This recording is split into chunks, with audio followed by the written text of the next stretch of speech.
जो कुछ तुम बोते हो वो रिटर्न आपके जीवन में आता है, वो वापस आपके जीवन में आता है। हालेलुया।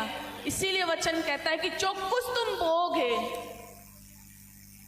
वही तुम्हारे जीवन में वापस आएगा।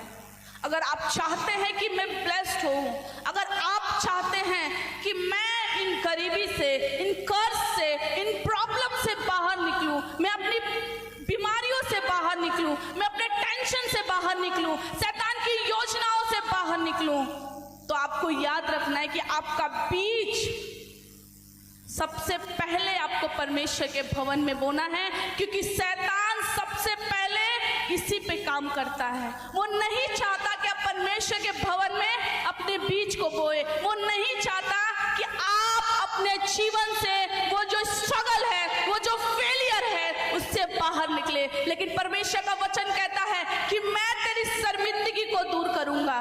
क्या करूंगा? मैं तेरी शर्मिंदगी को दूर करूंगा। जो कर्ज में तू फंसा है, जो गरीबी में तू फंसा है, जो कर्ज, जो बीमारी, जो शैतान की योजनाओं में तू फंसा है, मैं उससे तुझे बाहर निकालूंगा। हालेलुया। क्या कहता है परमेश्वर? मैं तेरी शर्मिंदगी से तुझे बाहर निकालूंगा। और शैतान कभी नहीं चाहता है कि आप अपने शर्मिंदगी से, आप अपने कर्ज से, अपने बीमारी से बाहर निकले। और सबसे पहले शैतान आपके बीज और आपके टाइट पे काम करता है। सबसे पहले वो अटैक आपके बीज और आपके भेंटों पे, आपके परमेश्वर के भवन में बीज, जो आप बीज बोते हैं, उस बीज में शैतान काम करता है।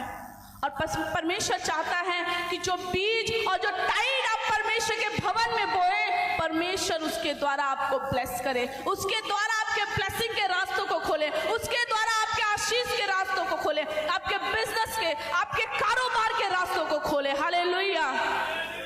तो हमें हमेशा याद रखना है, अपने माइंड में नोट करके रखना है कि जो मेरा परमेश्वर का बीज है, मैं अपने परमेश्वर के भवन में बोऊंगा, ताकि परमेश्वर मुझे ब्लेस कर सके। शैतान की हर एक योजनाएं जो आपके बिजनेस पे, आपके कारोबार पे, आपकी फैमिली में है, परमेश्वर चाहता है कि उन सारे शैतान की योजनाओं को मैं हटा सकूं, उन सारी शैतान की योजनाओं को मैं खत्म कर सकूं। लेकिन परमेश्वर कहता है, परमेश्वर का वचन कहता है, बाइबल हमें सिखाती है कि जब तक हम अपने बीज को परमेश्वर के भवन में नहीं बोएंगे, जब तक हम अपने बीज को परमेश्वर के भवन में ला के उसके भवन में अपने भेंट को नहीं चढ़ाएंगे, तब तक वो आपको ब्लेस नहीं करेगा। हालेलुया। आपको ब्लेस होने के लिए अपने बीज और अपने टाइट को परमेश्वर के भवन में बोना है, क्योंकि हमने देखा है कि परमेश्वर के भवन में अपने बीज और अपने टाइट को बोते हैं जो लोग, वो कितने ब्लेस्ड हैं। हालेलुया। हालेलुया। बहुत सी गवाहियां हैं इस चर्च की जो आके यहाँ स्टेज पे कहते हैं कि हमने परमेश्वर के भवन में बोया और परमेश्वर ने हमें घर के साथ ब्लेस किया, परमेश्वर ने हमें इतनी ब्लेसिंग दी कि हमें रखने की जगह नहीं है। हालेलुया।